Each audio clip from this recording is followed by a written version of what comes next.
Hello everybody, welcome back to the show. And it's time that we delve back into the 70s. Back into the mire from whence we came. And we're going to discuss some traits and some things that went on again.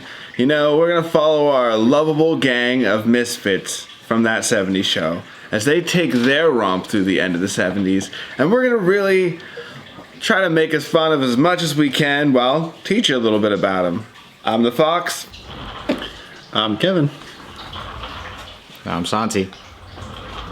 Cordo. And today we're going to be delving into that disco show because disco never dies. Of course, yet again, we open the episode in the basement. They're all playing cards, and Jackie's going through the paper, and she gets excited all of a sudden because she finds out and sees in the paper that there is a disco opening in Kenosha. Oh yeah! And that Kelso would look great if you wore his David Bowie butt huggers. There ain't nothing like a pair of pants that hug the butt. Just a quick mention. Have you guys seen The Labyrinth? Yeah. Yeah. Up on that movie. Yeah. The Disco King. My sister loves that movie. Bring me the Disco King. The Goblin King. Goblin King. Well, he's all the kings. He's the king of disco and goblins. Sorry, disco was mentioned, so I was in. That's stuck in my head. And we bring about some good songs. Yeah. If anybody can make it work, though, it's Bowie. Singer, songwriter, innovator, international icon. Actually born David Robert Jones. I guess Davy Jones was taken at the moment. Yeah, Davy Jones is also the singer of the Monkees. So, And the man with the locker. and the man with the locker. Yeah. Oh yeah, okay. Pothole. Bowie was an English-born singer, songwriter, and actor, possibly best known for his role as the Goblin King in the '80s Jim Henson movie Labyrinth. Yeah, Jim Henson was involved. There were some crazy songs in that. If you haven't seen it, go watch it. In music, though, the man is considered a legend. He has been influential to countless musicians through the years, through his constant reinvention and the fact that he seems to spend almost every genre of music one can put together in his very long career. Known for his characters like Ziggy Stardust and the Thin White Duke, he's paved the way for many people that you know now, such as Madonna and Lady Gaga, with his visual performance style and his just overall larger-than-life presence. David Bowie was absolutely monumental, and he was a huge brick in the road of rock. You can like him, or you don't have to. You really should, though. And that's our message. The more you know. Not only known for being a trailblazer in music, he also had the sales to back it up. He's moved over 100 million records throughout his career, and it's a feat it's a very short list. Especially for artists back then, back before social media was a major thing and everything was word of mouth in magazines. You know, that was something we were actually discussing the other day, too. We were talking about how much harder it would have had to be to cut a whole album of music in the 80s because they could piece some of it together. There was a little bit of that technology, but it's not the stop and go that we have of today's technology where anyone can make music in their basement, you know? Yeah. And they can make just a piece of it a day even, where you had to put down a lot of money to get into the recording studios and have access to the equipment that you need to make your album sound the way you want to. It's just way easier now. And to think about all the skill that went into all the music that was made back in that time, it just gave me a whole new respect on it. You know? Well, the market then didn't support commercial versions of things like that. I mean, when a soundboard is literally the size of 3 work desks, and you have to take these little chalk things to mark your tapes so you know where to cut, where to edit. There's just so much. Watch the documentary Sound City. It is about a studio in LA. It's like on its last legs. It's their final days. Watch that. It'll really give you an in-depth look at the board they use, which is a very old school style board, and it'll teach you a little bit about what they had to do to produce the stuff they did, such as Nirvana's Nevermind and most of Fleetwood Mac's famous albums. Mm-hmm. There's just so many things. But back to David Bowie. In the UK alone, he amassed 10 platinum records, which is not surprising to me, but it did surprise me that despite his huge success in America, he only got, 8? Oh. No, 5. Wow, half as many here as you did there. Yeah, and I thought he was just as popular, honestly. But you gotta imagine there's a lot more different mentality here. Yeah. They're probably more for the pop stuff in the 70s than they were for like the disco or for like that weird, more esoteric stuff he had in the early days. Yeah, he definitely had his own sort of like creepy brand of music that only Bowie made. There's a couple of CDs out there that are just Bowie sound, is what we've labeled them. He would go on to the Rock and Roll Hall of Fame in 1996. And sadly, he passed away in January of 2016, 2 days after he released his final album, Black Star. The funny thing about it, well, it's not even really that funny. But he'd never let the world know. He never publicized his condition. When he passed away of liver cancer, it was pretty much a surprise to everybody except for his close family. He was always a very private person in that regard, like with personal matters. I think that's just the whole European "you must overcome silently" mentality that they have, you know? It's inspiring. Stiff upper lip. Yeah, it's inspiring though. I've always been very fond of Bowie, and to this day, I still rock out. Rest in peace, Bowie. And after half the gang goes up to the kitchen to go make some popcorn, Fez and Hyde, they're sitting there with Donna, and they're talking about how Donna has a thing for Eric. You know, the scrawny little neighbor kid next door. And to clarify, it's thing, not stuff. Wait, he didn't have stuff? No, he had the stuff. She had the thing. Okay. She had the thing for the stuff. We're making brownies, Santi. Keep up. Oh. Well, you know I can't have brownies. It leads up to Donna threatening Fez to go make popcorn in a very intimidating way.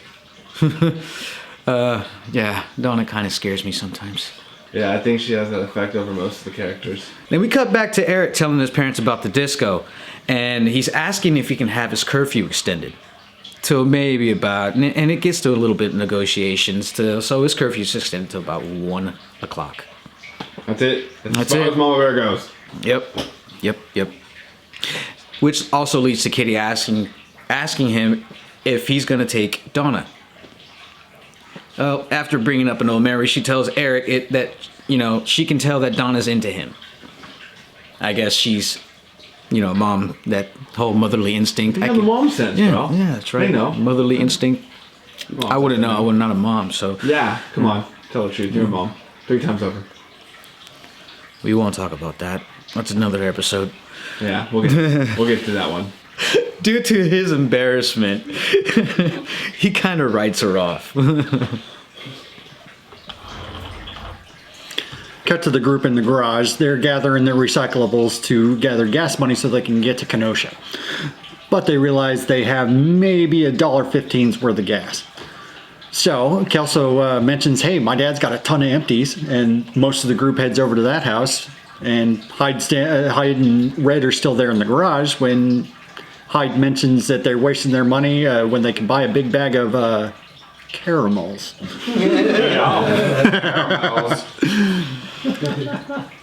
And hearing Hyde complain about disco clues Red into the fact that maybe Hyde can't dance, and he calls him out on it. Hyde goes, I can dance. Not one step. Yeah, not one step. We finally figure out that Hyde can't dance. So they get around to mentioning that Kitty could probably teach him how to dance. So they cut over to Kitty teaching Hyde how to dance, and he's just not doing well. Just Doesn't he kick her in the knee at one point? Kick her in the knee, drops her, steps on her feet. Oh, I love when he dropped her. Just right on the floor. Don't drop your partners. Or your friend's mom. But Hyde is finally getting the hang of dancing when Bob comes by to return a thermos he had borrowed. And he walks in and sees what they're doing as Hyde is dipping Mrs. Foreman. And he thinks he sees something else. And then Hyde and Kitty come into the kitchen. Bob hides. And Kitty mentions that Stephen was very good. And pretty sure Bob got the wrong message completely at that point. You can see the fear in his eyes when he's like, oh. Bob's out there with the secret like he found a Klondike bar in the street and he can't let anybody know about it. We're on to you, Bob. Oh, we're on to you. What would you do for a Klondike bar? I also thought while I was watching this that Red Foreman and good old Bob are pretty much the Fred Flintstone and Barney Rubble of that 70s show. So think about that as you're trying to get to sleep tonight. So we roll back down to the circle where Hyde declares that he is going to the disco. He will be there. There will be dancing. Kelso's got to praise his own shoes because, come on, he thinks he's so slick in everything he wears. You guys remember the Fonzie jacket? Hey. Marlon Brando from Wild Boys. It was good. It was good. Yeah. It seems like that's one of his reoccurring themes is to try a new outfit and completely fail it. And then have somebody else pick it up and have them right on cue. And nail it. Yeah, just nail it right in front of him. So he was gonna have the coolest kicks in the cave, man. Fez mentions toast because toast was said at some point, right? And now he's really hungry. Does anybody have any toast? And Hyde says that he's heard of some East Indian folks with such advanced minds they can think themselves to death. Think themselves to death, man! What if I'm doing that right now? I think I am always doing it. My brain's always doing things that I don't even know. You gotta rein that sucker in, Kelso. You'd be dead if that happened. Yeah, that'd be no good. You'd be dead days ago. Yeah, out somewhere on the side of the road. Just ran myself to exhaustion. I'm writing a script for a podcast. Right. He has 100 episodes written, and he's passed out. This leads the gang to thinking that they're geniuses. All this talk of toast and thinking themselves to death. And they said they should record it, which is, very much what we might be doing now. And then we cut to Eric trying to come back with the toast. But Red caught him, and Red's like, hey, I hear you need gas money. Here's a huge list of things, but Eric can't stop the wall from moving behind Red. So he's just unable to even get most of that until he rewords it 4 or 5 times. It's a game of Mad Libs with your dad. I'm surprised he doesn't get caught more, you know. I would think that the way he does things is kind of underperforming to an extent. At the end of it all, he steps away and says, I gotta make some toast. All right, which one of you guys are hiding the toast? I'm starting to get hungry here. So make me some toast now. Like he needs that kind of help with his cotton mouth. After going over moves with Hyde for the final time and seeing the gang off, Midge confronts Kitty about a friend who she hears is going outside of her marriage for a little fun with a younger man. They kind of discuss it. Of course, Midge, being Midge, I don't know. She does a pretty good job this time of fooling Kitty into thinking she's talking about someone else. Because Kitty's guessing everybody because she's, of course, doesn't know what the heck she's going to talk about. Or she's going to be talking about it, even if Midge were to give it away. She also kind of thinks it's her by the end of it, too, because Midge is so vague and unable to form sentences properly. Yeah, and she's a little nervous to speak. Yeah. But the scene is pretty short when it ends with kind of both of them quickly fantasizing in their minds what it would be like to actually be with a younger man.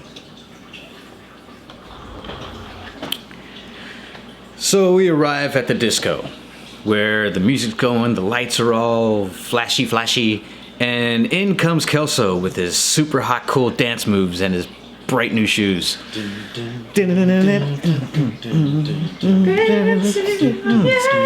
I got cool dance moves too, huh? You see that girl over there with the same dance moves?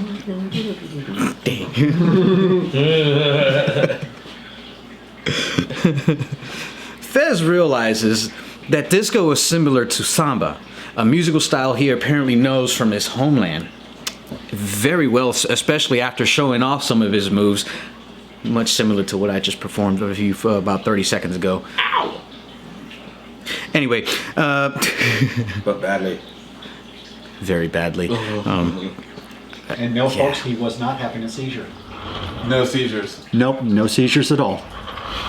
That's enough, folks. I mean, come on, I thought it was good. You would.